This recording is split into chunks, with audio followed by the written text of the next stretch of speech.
Muchas gracias, Luis. I'm going to be speaking in English, although my name sounds very Spanish and looks Spanish. I'm actually Brazilian, and my Portuñol is not as good as my English, so excuse me for using the English here.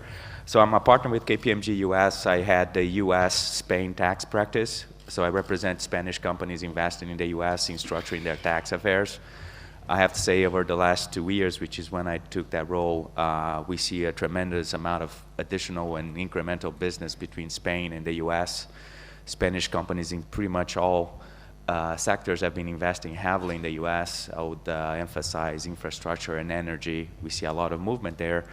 And also capital markets, Spanish companies going to the US or trying to get financing and equity from the US markets. So we see a lot of recent IPOs of some companies. I'm sure you guys have been keeping track in Spain with the US element. What we usually tell our clients when they're looking at a first foray into the US is to pay attention to taxes. It sounds a bit alarmist, but if you don't really structure your affairs effectively from a tax perspective, your returns will suffer. And definitely something that has to be looked at before you actually make a substantial investment in the United States. That's primarily because the US tax system is very complex, and also the tax rates there are quite high. So for example, the federal income tax rate in the US is 35%, and also if you're established in a state, you have to pay tax there as well. Tax rate there could be as high as 8–9% depending on the state. So all in all, you're looking at about 40% tax rate, which is way above the Spanish tax rate. So it gives you a little bit of an idea of the challenges involved in structuring the US. Obviously, you want to make your structure as tax efficient as possible. Spain and the US have a tax treaty currently in effect. It's a good tax treaty, but it's a bit old now. And they have actually renegotiated that treaty and signed a protocol in January 13, so over 2 years ago. And that protocol is unfortunately still to be approved by the US Congress. There's unfortunately some issues getting not only the Spanish protocol, but all the tax treaties that the US has signed over the last 3 or 4 years. There's a hold on getting them to be finalized in the US. I think the hope that we have is that once these trade agreements, which were mentioned here before, get finalized by the US Senate, that there will be more space for these treaties to advance and go ahead. Which poses a bit of a challenge for the Spanish companies, of course, because when you're establishing a business up front, you want to model your returns, you want to model your effective tax rate, and in this case, you actually have to deal with two realities, under the existing treaty and under the new protocol, which is a lot more favorable to Spanish companies. So what we're doing with clients is essentially advising, well, if the treaty continues, this is probably the best structure. If the protocol, once the protocol comes into effect, this is going to be slightly better. So again, because of the effective tax rate in the US being relatively high, there has to be this upfront structuring work that needs to be done. What we usually see from clients, especially Spanish clients, is try to obviously invest in the US, have the business there, but structure the affairs so that you can allocate the income between the US and outside of the US in a tax efficient manner. So for example, if you're buying intellectual property or if you're establishing a sales function in the US, there are different ways of doing this in which you could potentially have a better outcome depending on how much of the work is done in Spain, for example, or in a third country, and how much is done in the US. It's very important for that work to be done up front. Again, I emphasize that.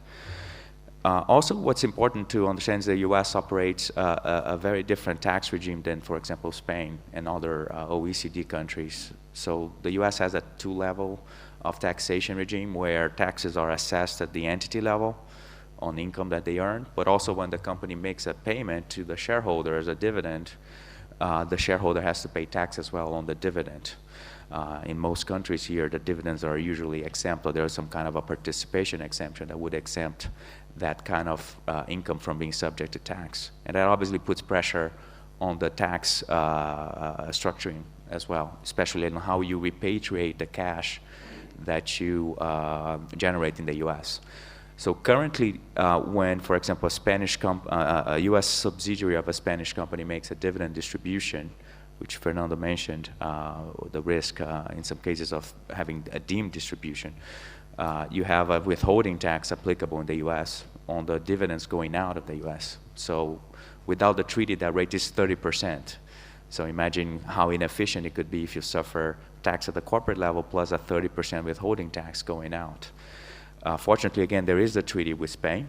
That treaty decreases that withholding rate quite a lot, but not as much as, for example, the U.S.-UK treaty or the U.S.-French treaty. So there is some inefficiencies under the current U.S.-Spain tax treaty in respect of payments out of the U.S. into Spain. Once the protocol comes into effect, which hopefully will be soon, that rate of withholding could be decreased up to 0, which will be fantastic. Of course, at that point, it will be a lot easier to get cash in and out of the United States. And the same thing, obviously, for U.S. companies investing in Spain. It will be a lot easier to repatriate cash out of Spain. So again, it's a very important, this protocol point, that it comes into effect as soon as possible. I'm not going to, I had slides here, and by the way, they're in Spanish, which we're going to distribute later.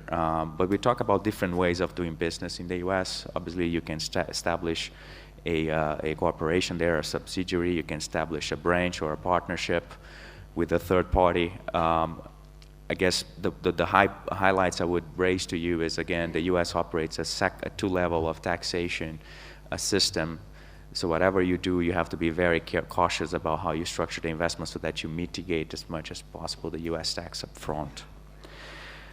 The other important point about investing in the U.S., I would say, and since this is a financing panel, is how to actually finance U.S. operations of Spanish companies. Again, under the U.S.-Spain current tax treaty, unfortunately, that rate of withholding tax on interest is an impediment, I would say, to the efficient flows of cash. Especially, again, when you compare with the rates that apply, for example, on a payment from the U.S. to the U.K. or the U.S. to the Netherlands, which is 0%. So interest payments from, say, a subsidiary to a Spanish partner, parent company would be subject to 10% withholding tax, which is very inefficient. So what we see most commonly is structures to try and mitigate that withholding tax, and hopefully, again, once the protocol comes into effect, that would be an even better scenario. Since we're pressed with time, I would also like to say that the U.S. is a bit like it is a federation of states, as you certainly know. There are 50 states in the U.S., and believe it or not, each of them have their own tax system, including their own income tax. They impose sales and use tax, which is a poor cousin of the VAT. And so it's extremely important that when you invest in the United States, that you take not only the federal tax system into account, but also state and local considerations. There are states that offer a better income tax rate. There are states that offer incentives, which I'm sure will be addressed later on here today. I highly recommend that you look at the incentive side of things as well.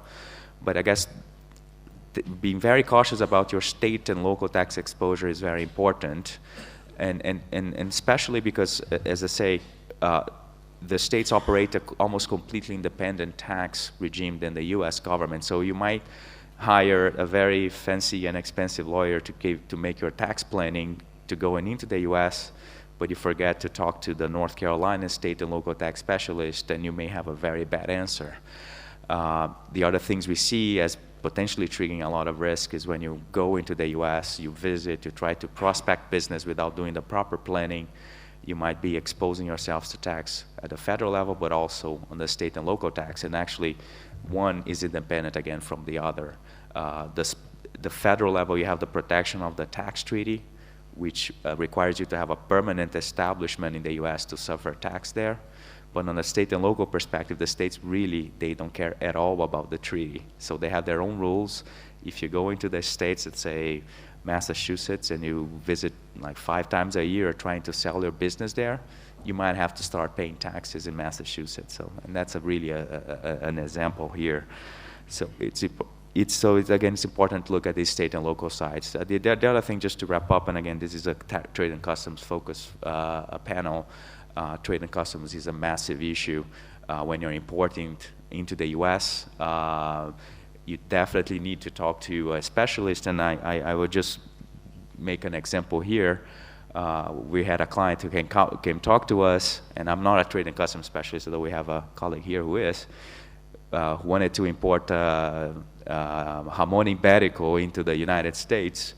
And as it turns, the jamón ibérico, the tariff was an absolute nightmare, but the paleta ibérica was about 1/10 of the jamón, or so the other way around. So again, you have to be very careful with the importation. Talk to your advisor, because literally if you don't do it right, you might really actually lose money, which is what you don't want to do. Okay, so with that, I close my brief intervention here. Thank you.